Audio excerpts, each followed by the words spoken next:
안녕하십니까, 예도입니다. 지금부터 예도는 레비스트로스의 7번째 강좌를 시작합니다. 오늘의 주제는 에티크인데, 사실 프랑스 철학자들, 구조주의자들 뿐만 아니라 레비스트로스 뿐만 아니라 포스트 모더니즘 후기 구조주의자들로 알려진 자들의 모든 철학에는 그 나름의 윤리가 들어있고요. 기존 질서에 대한 저항이 들어있고, 또 전통을 소중히 여기면서도 전통에 대한 어떤 저항을 담고 있는 그런 사유가 나타나고 있습니다, 여러분.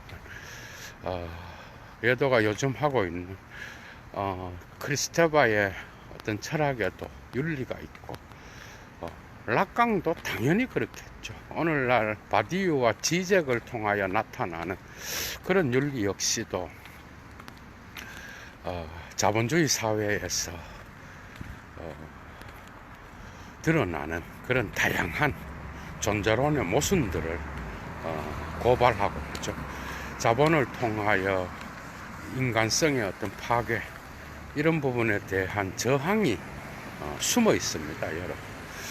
그래서 레비스트로스 역시도 자신의 그 구조주의적 사유 안에는 인간에 대한 어떤 인간의 근원적인 인간성, 그런 것으로서 나타나는 문화, 이 문화가 자연과의 경계에서 어떤 관계를 맺고 있는지, 이런 걸 이야기하면서 레비스트로스는 특히 그 시대에, 그죠? 그 시대에 1, 2차 세계대전을 통하여 유럽의 황폐화가 왔고, 인간에 대한 생명에 대한 그러한 파괴가 일어나게 되면서 과연 인간이라고 하는 휴머니즘이 어떤 방식으로 가야 되고,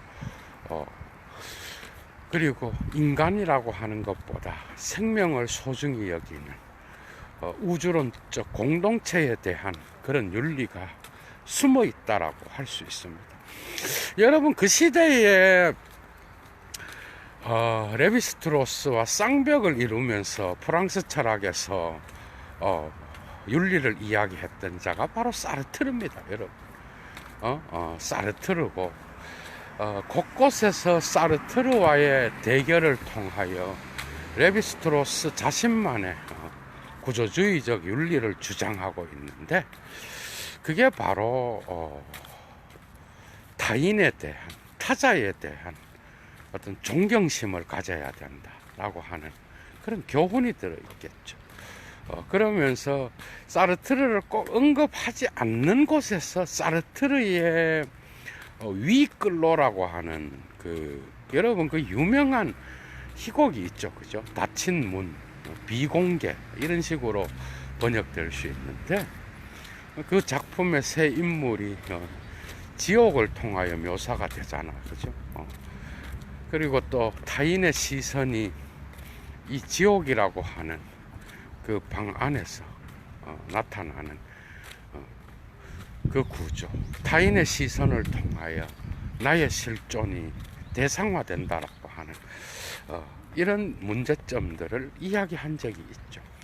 그래서 서구인들은 사실 근대가 시작되면서, 그죠? 모더니즘이 시작되면서 어떻게 교육을 시켰는지 알아요. 너의 주체성을 강조하고, 그죠?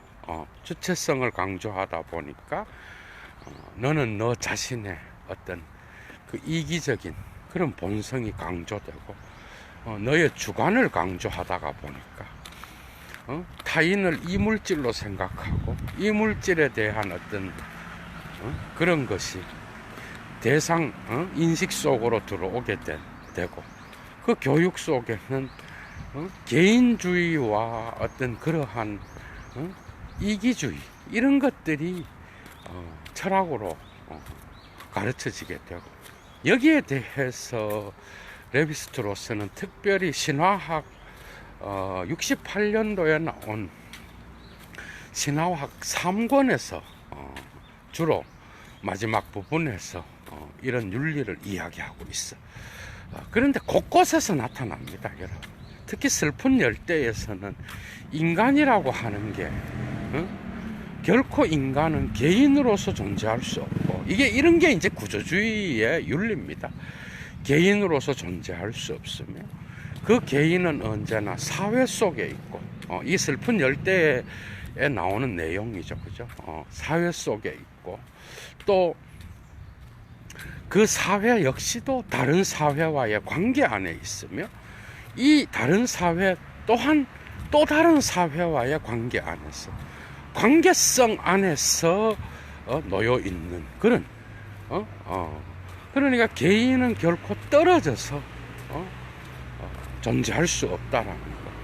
그래서 타인의 시선에 의하여 나의 실존이 대상화되고, 무엇이든지 자기 자신의 실존의 관점에서 타인을 바라볼 수밖에 없는 그러한 인식론적인 문제점들을 구조주의를 통하여 박살을 내는데, 사르트르가 이 닫힌 방이라고 하는 위끌로라고 하는 이 희곡에서 이것을 철학적으로 훨씬 더, 예도가 이미 강좌를 해놨어요.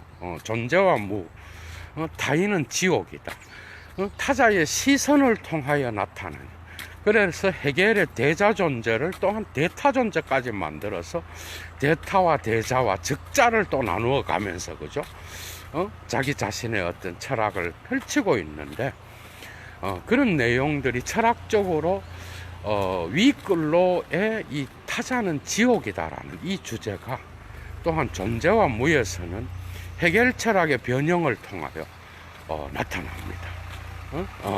그래서 이 인간은 자기 자신이 아무리 자유롭다고 하더라도 그 자유는 언제나 그 타인의 시선에 의하여 제한받을 수밖에 없고, 그래서 그 자유는 제한된 것이고 타자와의 관계 안에서 설정되어야 된다라는 이런 의도가 놓여져 있는 거예요. 그런데 이러한 윤리들 역시도 레비스트로스가 볼 때는 서구 중심적 사유로 보였던 거예요. 그래서 신화학하고 그 다음에 슬픈 열대가 끝나는 부분에서 레비스트로스는 인간이 자연과 맺고 있는 이 관계를 다시 들여다보고, 그리고 현대의 역사가 아무리 자기 자신의 그 과학주의를 자랑한다고 하더라도 인간이라고 하는 이 본성은 자기 자신이 자연과 맺고 있는 그 관계의 원초적인 지점을 제대로 파악하지 못했을 때 인간의 휴머니즘은 절반의 진리밖에 될 수 없다라고 하는 그런 고민이 레비스트로스의 작품들 곳곳에서 나타납니다. 그래서 라뽕세 소바조에서, 그죠? 야생의 사고에서는 사르트르와의 논쟁을 따로 한 장으로서 정해서 길게 논의를 할 정도로, 그렇게 사르트르의 어떤 타인을 지옥으로 표현하고, 그리고 이 서구 철학이 타인을 이물질로서 규정하고 그 타인을 지옥으로서 규정했는데, 사실은 그 지옥은 우리 안에 있다라는 걸 보여주는 거예요. 이해가 돼요? 우리 안에. 우리 바깥에 놓여있는 타자의 시선이 지옥을 만드는 게 아니라, 지옥은 바로 우리 안에 있는 우리의 이기적 주관성, 주체성, 그리고 서구 중심적, 이성 중심적 그러한 철학 안에 이러한 지옥이 놓여 있다라는 것을 역으로 방증하면서, 오직 인간은, 그죠? 인간은 자기 자신, 그리고 자기 가족, 자기 자신의 가족이 속해 있는 공동체, 그 공동체가 속해 있는 사회, 그리고 그 사회가 속해 있는 국가, 오직 자기가 속해 있는 그 공동체와 사회와 국가만이 위대한 민족이고 위대한 국가고 위대한 어떤 집단이라고 생각하면서 타자의 이물질을 단지 자기 자신의 지옥을 만드는 그러한 존재로서 규정하고 있다라는 건 아주 잘못된 것이라고 하는 것을 레비스트로스는 보여주고 있다라는 거예요. 그러니까 레비스트로스가 사르트르를 싸잡아서 공격을 하고 있지만 사실은 그것은 데카르트로부터 이어지는 칸트, 헤겔, 그것을 지나서 서구 중심적, 이성 중심적 철학이 갖고 있었던 그 윤리를 뒤집어서 지옥은 타인이 나의 지옥이 아니라 바로 지옥은 우리 안에 있으며 우리의 이성 중심적 사고가 바로 인간의 타인의 생명을 빼앗는 그래서 생명에 대한 타인에 대한 존경이 사라지는 그래서 개인주의가 발달하고 그 개인주의를 토대로 하여서 나타나는 그러한 이기주의적 윤리는 버려야 된다라고 하는 그래서 야만인과 문명인을 나누게 되고 내가 속해 있는 타인을 나보다가 그죠? 경멸하는 그러한 사유는 내버려야 된다라는 것을 레비스트로스는 무수한 자기 자신의 작품에서 보여주고 있다라는 거예요. 그러니까 신화학 3권 식사예절의 기원이라는 부제를 달고 있는 이 작품의 마지막에서도 우리는 어릴 때부터 타인과 협력하고 타인에 대한 존경심을 갖고 타인을 대하라고 하는 그러한 윤리는 부족하고 오로지 개인주의를 강조하면서 자기가 타인과 다른 점이 무엇이고 그 타인에 대한 어떤 배타적인 경쟁심을 불러서 오히려 그 타자를 내 속에 있는 이물질로 간주하는 그러한 교육을 우리는 어렸을 때부터 받았다. 이런 내용을 이야기하고 있어. 이런 내용을. 그런데 사실은 이런 것들이 1, 2차 세계대전을 만들었고, 그래서 그 많은 유럽의 인구가 전쟁을 통하여 고통을 당하고 죽게 되는 그래서 결국은 이성의 발전이 타자를 살해하는 그러한 윤리로 기결될 수밖에 없었다라고 하는 그러한 가슴 아픈 거죠. 그런 현실들을 특히 신화학 3권에서 교육과 연결하여 이야기하고 있습니다. 여러분, 이런 이야기들. 그 다음에 여러분들 봐봐. 그래서 원시인이라고 하는 우리 문명인의 관점에서 얼마나 많은 기독교 역시도 그죠. 기독교 윤리는 이 레비스트로스의 구조주의 철학으로부터 배워야 될 게 너무 많아요. 외도가 따로 구조주의와 기독교라고 하는 강좌를 또 따로 열어서 이미 강좌를 해놓은 게 있지만은 그죠? 그 윤리가 들어있는 거예요. 얼마나 많은 기독교인들이 외국에 선교사로 나가서 그죠? 그 선교지에서 자기의 우월한 하느님의 백성은 문화적으로도 우월하다라고 하는 이 우월감, 이거 역시 이성의 변증법적 철학에 근거한 거죠. 그래서 결국은 서구의 문화가 우월하다는 것을 자랑한다는 거예요. 그래서 그 선교사들이 결국은 원주민들이 잘 살고 있는데 거기에 가서 미개인이라고 그들의 삶을 고치려고 하고 그들의 문화를 멸시하고 그죠? 그 문화는 하느님의 복을 신의 복을 받지 못하는 그런 문화다. 그래서 그 문화는 교정돼야 되고 결국은 자기가 복음을 들고 선교지에 가서 그 선교지의 사람들의 삶을 이해하고 그들의 문화에 동조하고 거기에 동화되어서 그 안에서 복음의 어떤 씨앗을 내리는 이런 걸 기다리기보다는 자기 자신이 속해 있는 그 문화를 심으면서 그것이 우월한 신이 준 선물인 것처럼 그렇게 착각한 선교사들이 얼마나 많았나요? 거기로부터 나타나는 병폐, 그들이 들어가서 그 원주민들의 삶을 파괴한 게 많았겠어? 아니면 오히려 정말 그들이 말하는 그러한 복음을 통하여 그들의 생명이 구원되는 그런 일이 많았겠어요, 여러분. 정말 위대한 선교사도 있었겠죠, 물론.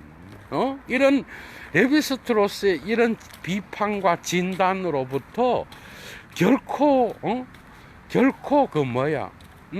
비판의 어떤 화살을 피해갈 수 있을 정도로 훌륭한 사유를 가졌던 그런 선교사들도 당연히 많았겠죠.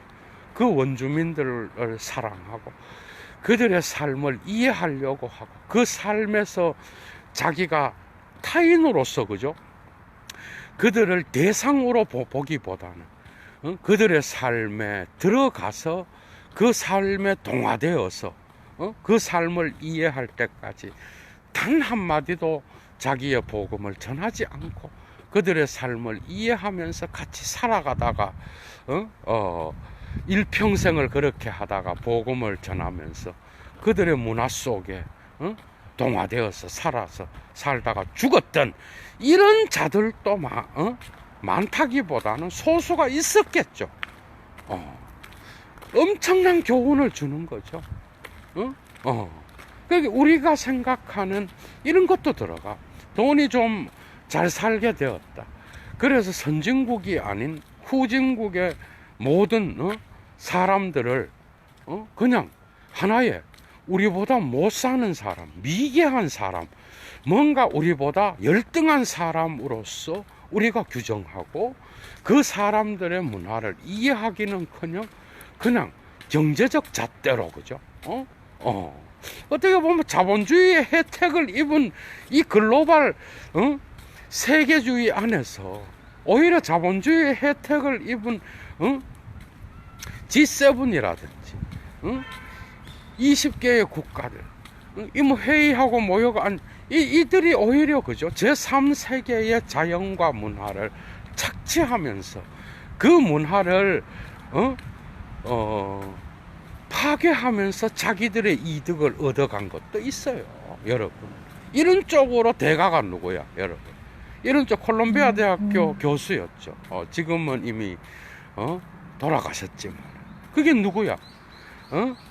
에드워드 사이드잖아요, 여러분. 그 문화에 있어서 그러니까 이것이 꼭 서구 문화가 동양 문화를 지배했다라는 것뿐만 아니라 오늘날은 이게 역전돼 있다라니까, 여러분.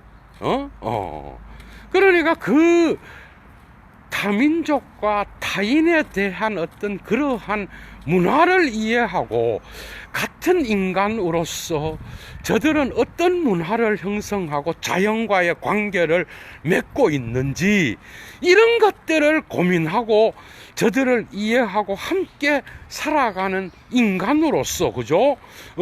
그것을 대우하기보다는 자기보다 열등한 그런 민족, 그런 걸로 보는 경우가 얼마나 많아, 여러분.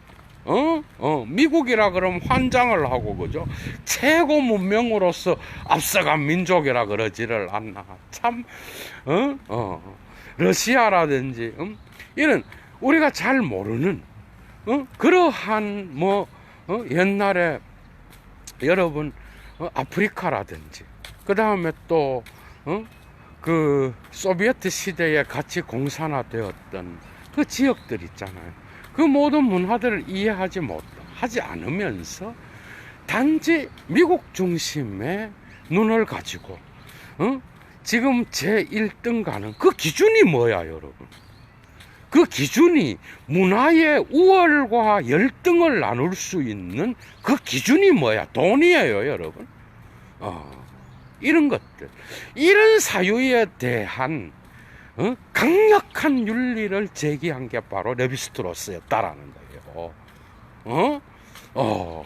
우월하다고 니네들이? 한번 보자. 니네들이 더 행복하다고? 과연 문화의 이런 서구 문화의 과학기술 문명의 영향을 받지 않는 그런 다양한 이 세계의 그러한 그대들이 야만인이라고 생각하는 그들의 삶을 들어가 봐봐라. 과연 그들이 니네들보다 덜 행복할까? 이런 의문을 제기하는 거예요. 이런 의문을. 그러니까 지옥은 니네들이 만들었다는 거. 니네들이 똑똑하다는 인간들, 과학기술 문명을 지배했던 자들, 그리고 결국은 니네들의 이성으로 타인들을 살해했던 니네들이 바로 지옥을 니네 안에 지옥이 있는 거지. 니네 바깥에 있는 대상으로 놓여 있는 그런 타인들이 지옥을 만들고 있는 게 아니다라는 거. 이해가 되죠? 이 서구 중심적이고 이성 중심적인, 그리고 기독교 중심적인, 그리고 백인 중심적인 이런 사유를 다 박살냈다라는 거예요. 엄청난 교훈이 들어있죠. 특히 그 시대에 좌파 운동, 6.8 운동이 일어나게 되잖아. 제2의, 그죠? 그래서 그 서구, 특히 프랑스를 중심으로 나타나는 그 시대의 구조주의가 떴잖아, 여러분. 그 이유가 뭐겠어? 인간의 어떤 백인과 흑인, 남성과 여성, 그 다음에 문명과 야만, 그 다음에 또 이런 식으로 인간을 우월하다, 열등하다 이렇게 나눌 수 있는 게 아니라 인간의 세계에는 자연과 맺고 있는 거죠.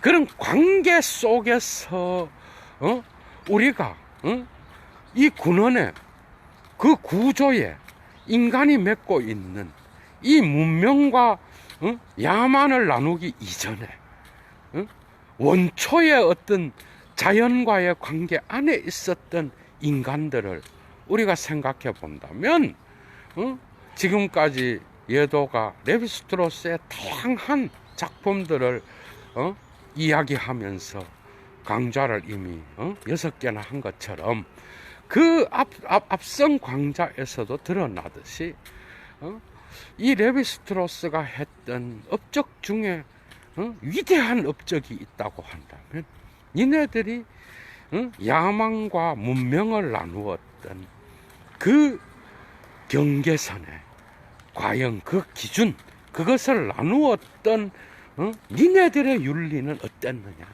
역으로 질문하는 거예요, 여러분. 여기서 그냥 다 무너지는 거예요. 그러니까 구조주의가 나오고 난 뒤에 심지어 기독교의 선교 전략이 바뀔 정도라니까. 아직도 이게 대가리가 안 돌아가는 이런 선교단체는 지금도 진의 문화를 갖다 심으려고 하고 앉아 있어요.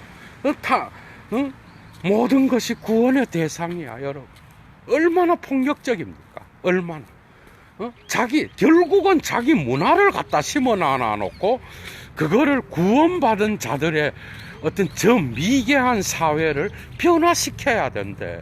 결국은 지 문화와 지가 생각하고 있는 서구 중심적, 기독교가 생겨났던 서구 중심적, 백인 중심적, 그리고 과학 기술 중심적 그런 사유들을 심어놔 놓고 그걸 복음의 진보라 그런다고.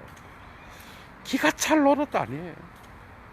그래 놓고 그들이 살아갔던, 오히려 선교사들이 들어가지 않았다고 한다면 얼마나 많은 행복하게 살고 자연과의 관계 안에서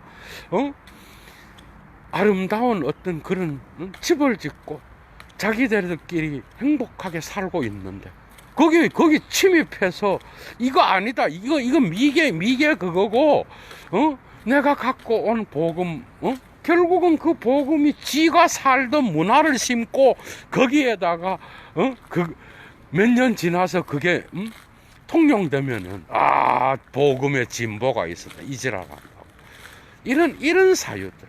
여러분 이것만 있었겠어요? 레비스트로스의 교훈은 뭐였겠어? 15세기부터 시작되었던 스페인과 또한 포르투갈을 중심으로 네덜란드, 영국, 그 뒤에는 프랑스까지 가세하게 되죠.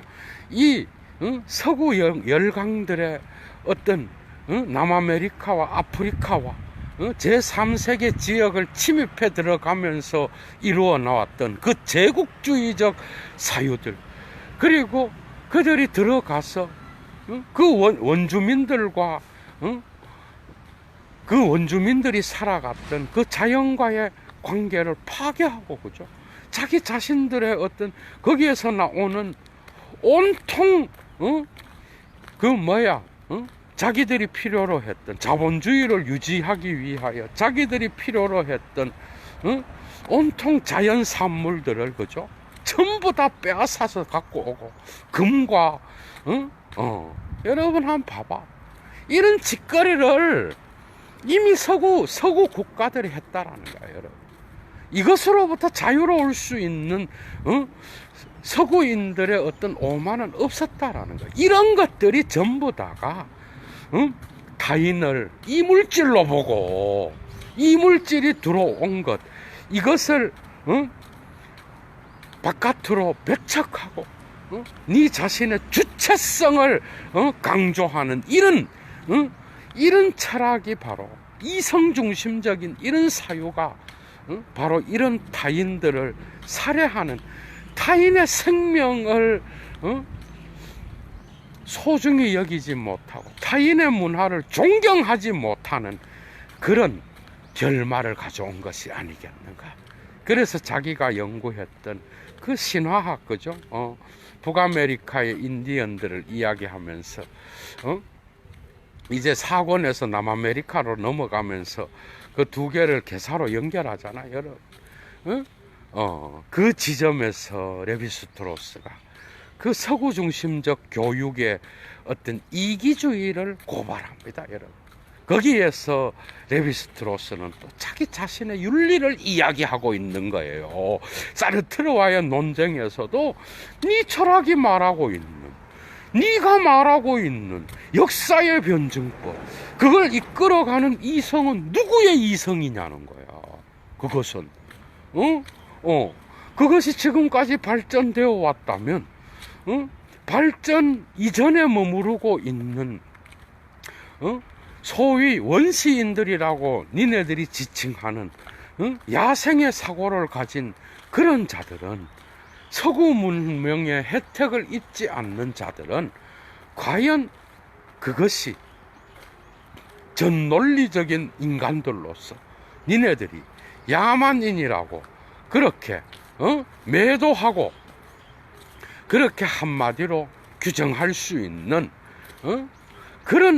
과연 그런 인간들이냐. 한번 우리가 생각해 보자. 자연과의 관계를 파괴한 니네들이 윤리적으로 높은 인간이냐. 그 관계를 소중히 여기고 친족과의 관계, 그 다음에 그들 나름의 문화를 형성해서 살아가는 그 인간들이 훨씬 더 윤리적으로 뛰어난 인간인가. 생각해봐라. 야생의 사고가 니네들보다 결코 뒤떨어지는 게 아니다.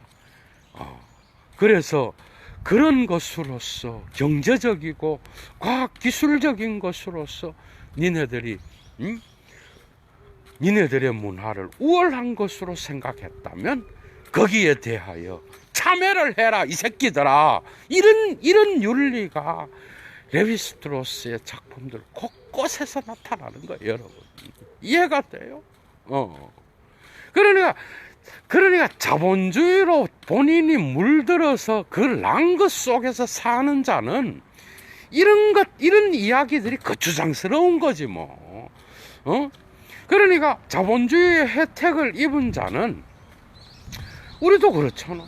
뭐 한국의 역사, 막걸리를 처먹고, 소를 몰고 밭을 갈며, 그 자연과 관계를 맺었던 그 한인들의 을이 담겨져 있는 그런 역사를 소중히 여긴다, 어떤 인간이. 그럼 그는 진정한 예술가예요. 이해가 되죠? 집 뿌리도 전부 다 집 뿌리까지 다 버려버리는 거예요. 이해가 돼요? 그 랑그에 취한 새끼들은. 그래서 거기에서 최고 윤리가 나타났는데, 그게 바로 현대의 이러한 자본주의의 질서를 옹호하고 거기에서 그것을 적절히 유지시켜주는 기독교의 윤리가 바로 최고다, 이지랄하면서. 그런데 지네들은 그 윤리대로 살지도 않아. 얼마나 배울 게 많아요. 이 레비스트로스의 사유는요, 우리 한국 종교 다원주의의 문화를 가진 이런 한국 사회에도 엄청나게 중요한 교훈을 줄 수가 있어. 타인의 문화. 결국 문화는 자연과의 관계를 통하여 자연 속에, 이건 예도의 말입니다. 자연 속에 인간성을 심는 게 문화예요, 여러분. 이해가 돼요? 그렇다면은 자연 속에 인간성을 심고 그 각각의 나름대로의 랑그를 갖고 있는 거야, 그죠? 그러면 내가 속한 이 랑그가 최고고 다른 건 다 없어져야 된다. 여러분 한번 이런 생각을 갖고, 이런 선교 전략이라든지 이런 이기주의적인 발상을 갖고 살아가는 새끼들 한번 생각을 한번 해봐. 여러분들이 생각을 한번 해봐. 여러분들이 이슬람을 여행해 보라니까. 이슬람을 여행하면요, 이슬람이라고 하는 엄청나게 많은 인구들이 기독교에 의하여 뭐죠? 지금 기독교도 지금 무너지고 있는데, 한국에서도. 그러니까 이슬람이라든지 이 타민족의 국가들을 여행을 해보라고. 과연 그들의 기도 제목과 같이 그 타인들이 자기들의 종교로 개종하여서 이 개종이 다 이루어지면 예수님이 오신다, 이런 얘기들, 이런 것들이 정말 현실적인 건지 한번 생각을 해보라니까. 그걸 붙잡고 또 그래서 결국은 이 타인들을 결국은 뭐죠? 자기가 믿는 방식으로 신을 믿어야 된다라고 강조하는 것밖에 안 돼. 결국은 나중에는 지 생활 방식을 따라가야 그게 바로 진리의 길이라고 말하는 거는 같은 거예요, 여러분. 얼마나 폭력적이에요, 얼마나. 그죠? 그래 놓고 그거를 윤리라고 이야기해, 그거를. 그게 여러분, 윤리라는 개념도 이거는 정말 해석학적인 거예요. 지인대나 윤리인 거지. 자기가 믿는 방식으로 믿는 거는 지인대나 윤리인 거지. 타인에게 가면 그게 윤리가 되나? 그게 타인이 맺고 있는 자연과의 관계를 소중히 여기고 존중하라는 거야, 레비스트로스는. 그 인간의 구조주의적으로 볼 때 그렇게 큰 차이가 없다라는 거예요. 여러분들 봐봐. 여러분들 이 서구 문화에 의하여 과학기술 문명의 혜택을 덜 입은 자들의 삶을 보라니까. 우리의 관점에서 이런 혜택을 입은 자들이 그들을 보면 저 미개인이고 원시인이네 이러잖아요. 그런데 그 삶을 자세히 들어가 보면 레비스트로스가 발견했듯이 논리가 있어요. 거기에는 그들이 사는 방식에 인간성이 들어있어. 그들이 살아가는 방식에 있어서 종교가 있고, 거기에는 그 나름대로의 음식 문화가 있고, 친족 구조가 있고, 그들이 갖고 있는 예술이 있고, 음악이 있고, 그 모든 것들을 존중하고 배우는 것은커녕 내가 거기에 들어가서 이거 미개국 간에 이 새끼들한테 내 문화를 갖다 심어야 되겠다 이러면서 들어가서 지 종교를 믿지 않으면 니네들은 구원 못 받은 병신들이야. 이러면서 거기에 들어가서 막 활동을 하고 이게 신의 나라를 세우는 거야, 여러분. 그래서 고갱이 말년에 거기에 타히티 섬에 들어온 가톨릭 신부들하고 논쟁이 있었어요, 여러분. 그런데 그 논쟁에서 도무지 이해를 못하는 거야, 이 고갱을. 저 새끼는 하느님의 하느님의 어떤 그 말씀을 따라가지도 않는 놈이고, 저거는 사단의 자식이다, 저 새끼는.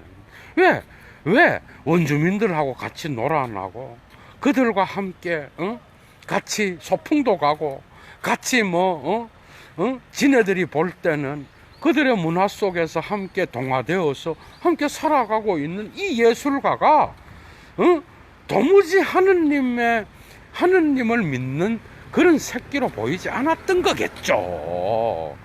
그러니까 그 가톨릭 교회뿐만 아니라 거기에 또 개신교 교회도 또 들어와 있었거든, 성교 그걸로. 그러니까 거기에서 갈등을 일으켜서 고갱이 예술가인데 거기에 대가리를 숙이겠어, 여러분. 관계가 안 좋게 지냈어, 말년에는. 그리고 그 제도로부터 강압을 받기도 하고 그런 삶을 살았다고요, 여러분. 이 얼마나 폭력적인 거야. 내가 자연과 갖고 맺고 있는 것이 전부 다라고 생각하고 다른 사람이 맺고 있는 그 관계는 미개다. 이 슬픈 열대. 그래서 슬픈 열대인 거야, 여러분. 얼마나 슬퍼. 여러분 봐봐. 그러니까 개인은 혼자 살지 못해. 인간은 어차피 집단으로 사는 거야. 맞죠?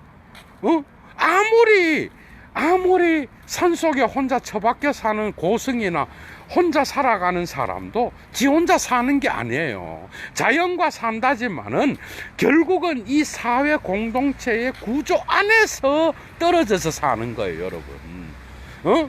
그래서 레비스트로스가 슬픈 열대에서 인간은 결코 혼자 살아갈 수 없다. 인간은 언제나 공동체를 이루어서 함께 살아가고 그 사회의 군집을 이루면서 살아가는 존재다. 그런데 문제는 뭐야? 지가 살고 있는 사회가 단지 알아, 인간은요. 그러니까 타인의 삶의 방식은 내가 믿는 종교가 모든 걸 다 지배하는 이 세계의 하나의 종교라는 거야. 이해가 되죠? 그러니까 거기에서 이미 사르트르의 철학이 적용되는 거야. 이 타인은 그냥 지옥을 만드는 거야, 나에게. 그래서 저것들은 전멸해서 구원을 시켜야 될 대상으로 보는 거죠. 변화되어야 될. 이해가 되죠? 그리고 예술도 타인은 뭐든지 자기중심적으로 자기가 최고요.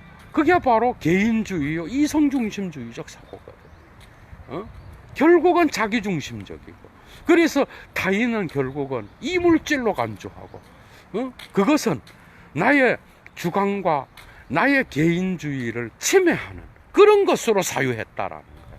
이런 것들이 사르트르 철학에도 들어와 있고, 이런 것들은 이제는 타인은 지옥을 타인이 만드는 게 아니라 지옥은 내가 만든다. 이건 뭐죠?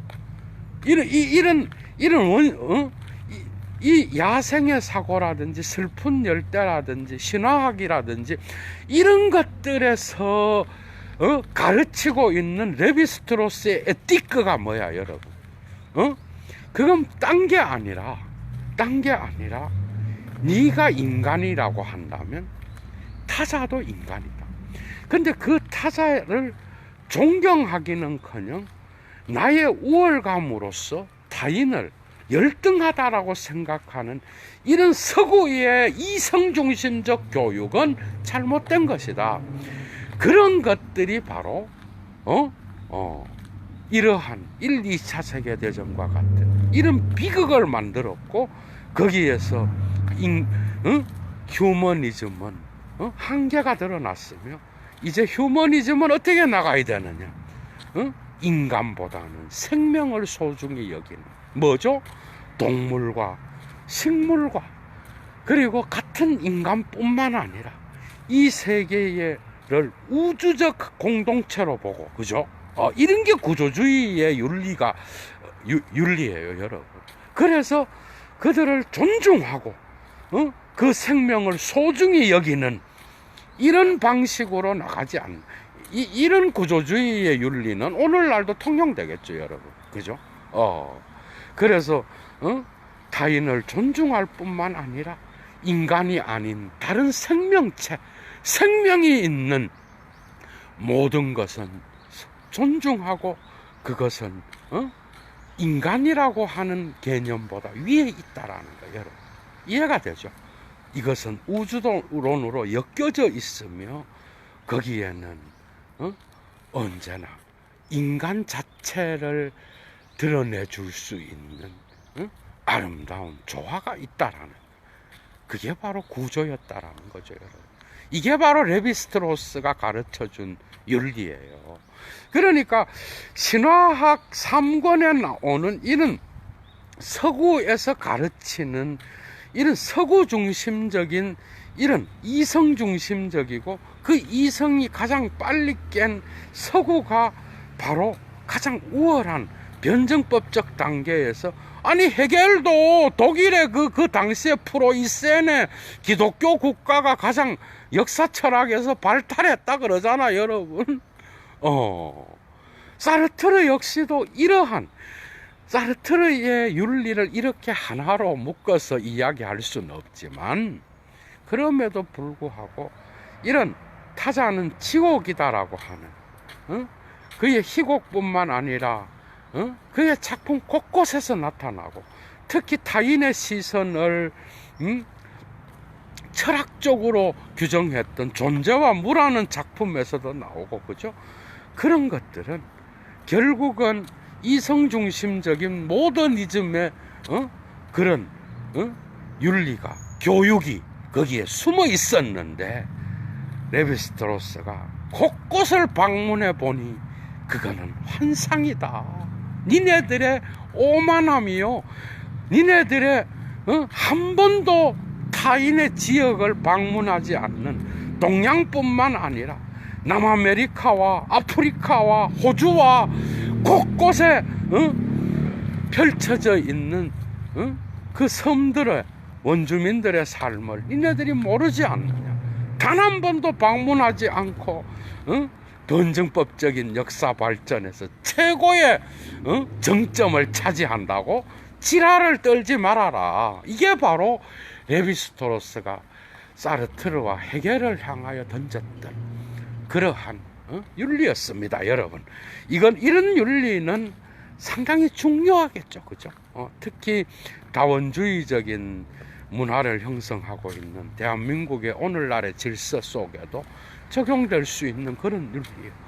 이것은 타인을 존중하라는 것뿐만 아니라 모든 생명을 가진 존재들, 이 우주의 공동체를 소중히 여기고 거기에서 들어있는 타인의 문화에 대하여 대가리를 숙이고 배움을 가지라고 하는 이런 교훈을 레비스트로스는 자기의 작품들에서 던지고 있습니다, 여러분. 그래서 사르트르의 타인은 지옥이다를 역으로, 그죠? 지옥은 바로 우리 안에 있다. 이건 뭐죠? 니네들 서구 중심적 사유가 바로 오늘날과 같은 그런 사단을 만들었고, 서구 중심적인 그러한 교육은 한계가 있다. 마침표를 찍어야 되고, 레비스트로스는 바로 우리가 지옥을 만들었고 우리가 타인들을 살해하는 그러한 존재들이요, 주체들이라고 하는 것을 역으로 반증하면서 서구 중심적 사회의 오만을 고발했다라는 거죠. 그죠? 이런 윤리는 확실히 에드워드 사이드의 철학과 유사한 게 있습니다, 여러분. 그죠? 많이 배울 것이 있는 것이고, 동양뿐만 아니라 이슬람의 문화, 그 다음에 또 여러 곳의 문화는 역시 많은 곳을 돌아다녀 보지 않는 이상은 지가 사는 게 제일이지 뭐, 그죠? 누구든지 이런 데서 한계가 있다라는 거예요. 특히 선교사들 외국에서 파라과이에서 내 강좌를 선교사님들이 많이 들어요. 내 강좌를 많이, 그게 인구가 많다는 게 아니라 곳곳에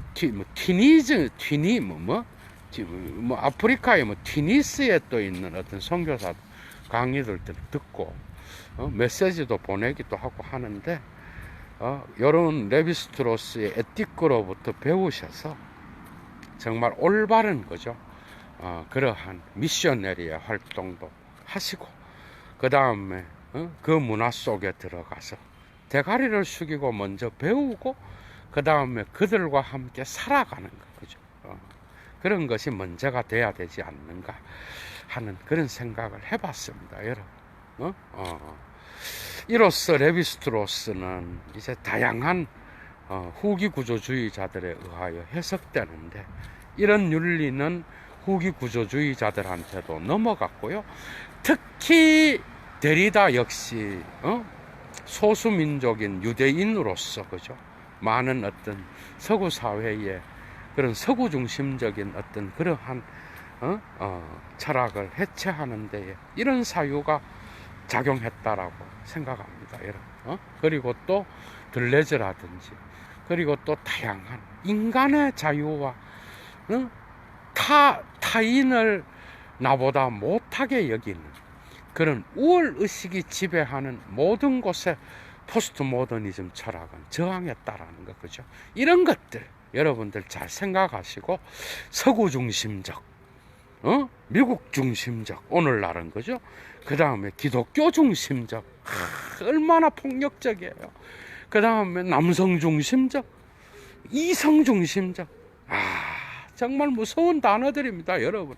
그 다음에 이런 것들, 레비스트로스를 가르쳐 준 것이고, 에드워드 사이드의 작품 곳곳에서 나오는 그런 메아리들은 이런 레비스트로스의 윤리와 함께 공명한다 그러지, 공명해서 함께 울려 퍼지고 있다는 것. 많은 작품들을 꼭 한번 읽어 보십시오. 얘도는 물러갑니다, 여러분. 그리고 그 에드워드 사이드는 오리엔탈리즘만 있는 게 아니고 작품이 상당히 많아요. 사이드는 영어로 글을 많이 썼고요. 콜롬비아 대학교에서 교수로 지내다가, 그죠?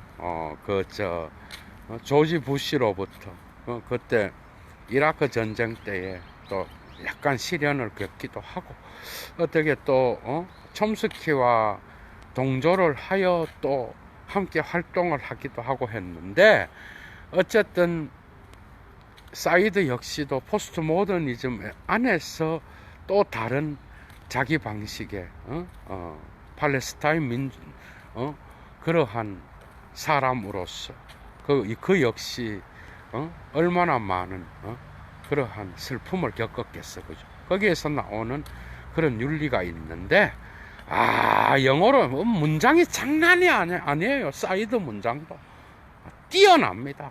얘도는 이미 학부 때 우리 선생님이 히브리학과에 있을 때에 이거 번역 좀 해봐라 이래갖고 그때부터 문서를 접하기 시작했었는데요. 정말 기억이 납니다, 여러분. 사이드의 강좌도 곧 언젠가 한번 열려고 합니다. 얘도는 물러갑니다. 좋은 저녁 되십시오. 추스.